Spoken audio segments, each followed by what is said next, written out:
Winganeza ukuthi impela sibona lapha kwayimsakazi Ukhozi FM uSibu Buthelezi. Njengoba sedlulisa amazwi enduduzo emndenene kwaMbokazi kanye nowaNkambule. Kanele ukudlula ke emhlabeni umsakazi Ukhozi FM uZanele Mbokazi. Kanti ke winganeza ukuthi impela ubeseveza ke amagalelo ke amahle. uZanele Mbokazi ke awadlalile phana ke empilweni yakhe nokuguqula phana ke isizwe. Kodwa phamaske nokukhuludaba winganeza ukuthi impela ke sinibingelele. Kuyona ke imbuso sethi MTV sithi nje uma saqala ungena kuyona nge-channel akwenza ukulungile.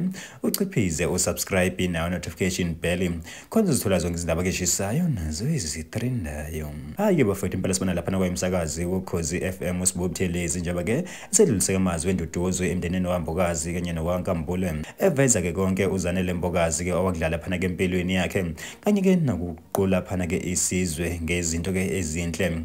Bafethu impela mangabaxhuma nje ngihlale phana ke enkulumeni yakhe ke Sibu Buthelezi uthi wavele wangishiya kanjalo umngani wami, my confident, my heroine, my shield during battles, my prayer warrior.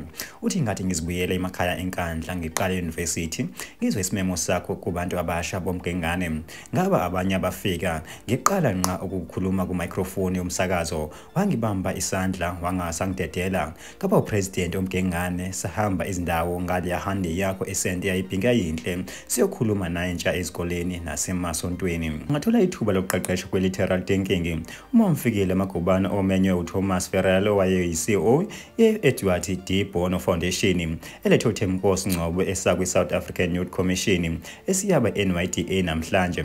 Uthi awugcinanga lapho wangithula kuma mfikile eNxedlana wevunula School of Fashion benobaba Iko Nxedlana ongasekho naye nowangemukela kubaba Lendi mhla ngishada. Uthi ngoba wesifazane ke ongalali uhlala ucabanga izinto ezintsha. Waguqula ke umbono omgengane wawukhulisa wawubiza nge-future leaders. Kwaqeqeshwa ke intsha ezinkulungwane kwacaca ukuthi ke sekufanele ukuthi ke sikubize ngocoach and mentor ukuthina ngoba wasuhamba ibanga elide usiqeqesha usifukula nangolwazi.